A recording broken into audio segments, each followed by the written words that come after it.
What's happening, guys? Welcome to Let's Talk Comics.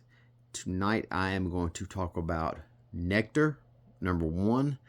This is a book that when it came out, it was one of the titles that really blew up for no particular reason. A lot of people were really snatching this title up and thinking it was going to be the next big thing. You know, people were buying this and charging a lot of more than cover price on day of release for this book, which was really strange because, like I've said before, very similar to Dork and the White Skies book from Image. This is a brand new title, no pre-existing characters, no ties to any other type of media. And it really, Nectar, along with the other two books I just mentioned, Dork and White Skies, really blew up, and people were speculating on it. So I got a copy of Nectar 1 and 2, and I got to say, I really am more intrigued about this issue than I am some of the other ones. I really, the cover stands out to me, seeing all these butterflies. And when you see butterflies, the first thing you think is like harmless. So that in itself is kind of you think, oh, harmless butterflies, and then here you see that they're perched surrounding a dead body, and this one butterfly is on a tongue. So that kind of right there, I thought that was very cool. That was kind of a very different look.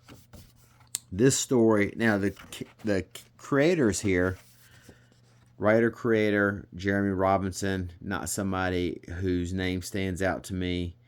The artists, Anapolia Martelio and Francisco Francini. I'm sure I butchered that. But creators that I not familiar with. But the book takes place in 1837, Salem, Massachusetts. And the one vibe that I took away from this is it very much reminded me of the Tim Burton Sleepy Hollow movie. It has that kind of atmosphere, that kind of atmosphere that movie had. I kind of got that same feeling from this. And this opens up this gentleman here. So they're like in this graveyard or whatever. And back in the day, they would sometimes bury people alive.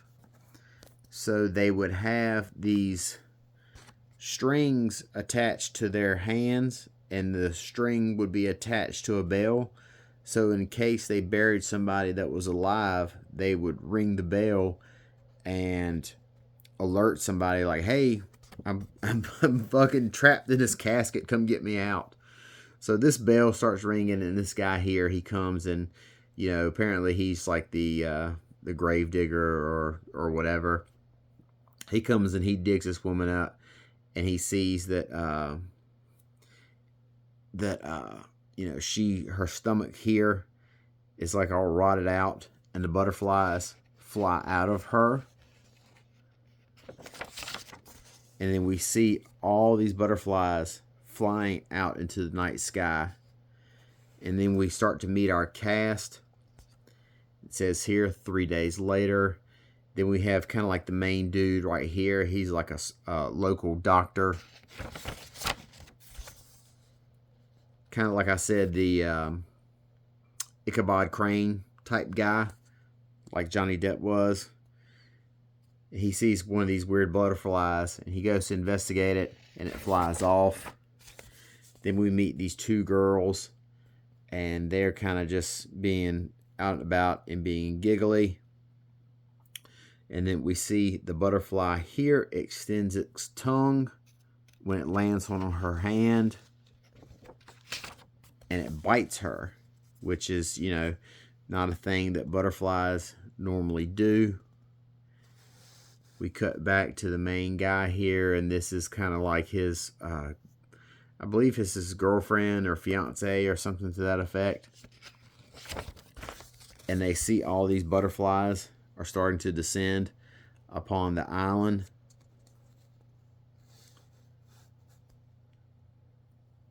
And then the two girls, the one girl that was bit, she sees the doctor and tells her, hey, I got bit by this butterfly. And he says, I'm going to patch it up. So they go to his office, and then he says that he collects butterflies, and he's got a bunch right here. None of them bear any sort of resemblance to what they saw.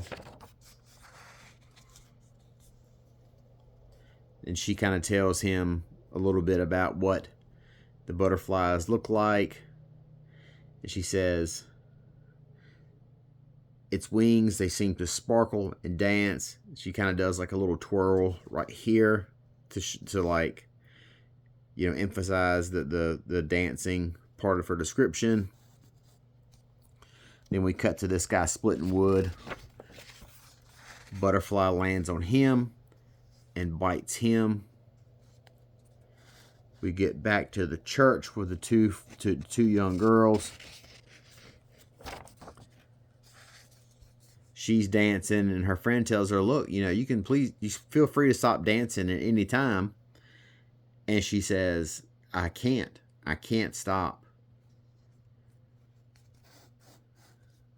Then we see the doctor in the bed with his girlfriend. There's a knock at the door. He goes to the door, and we see all the butterflies have landed on the island. And that is the end of issue 1. But I really enjoyed this issue. I thought there was a lot more to this than the other books that had kind of blown up in speculation. It is a faster paced book.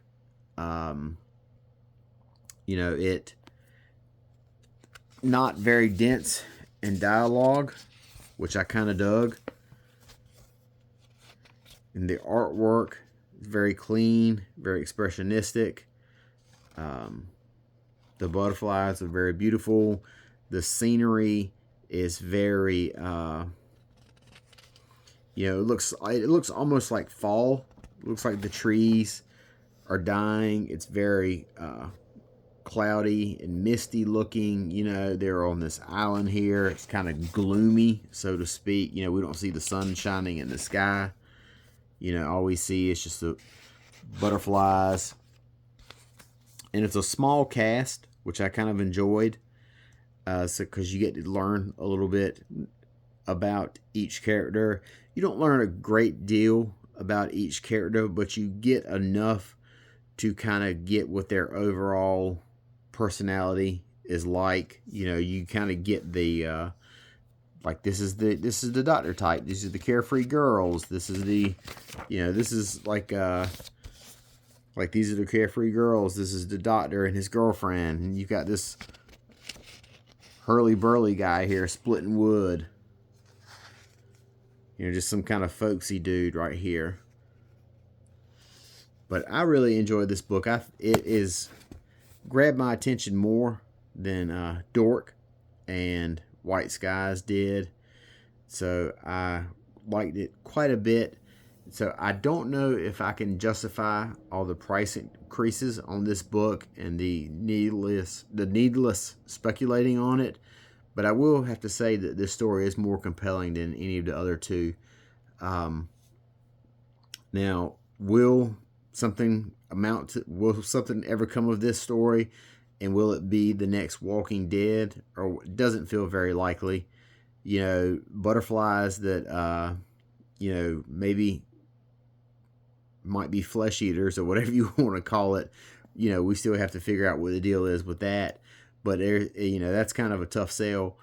But you know, there's definitely something here to keep you intrigued, or at least kept me intrigued. And I definitely want to see where the rest of the story goes. Whereas opposed to books like Dork and White Skies, I was just kind of one and done, to say the least.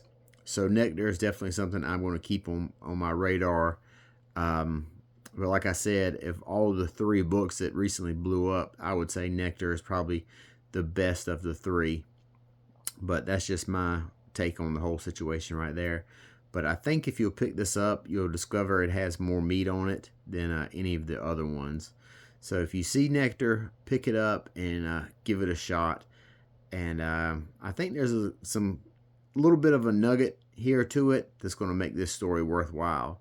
So till next time, I'll talk to you guys later. Have a good night. Bye-bye.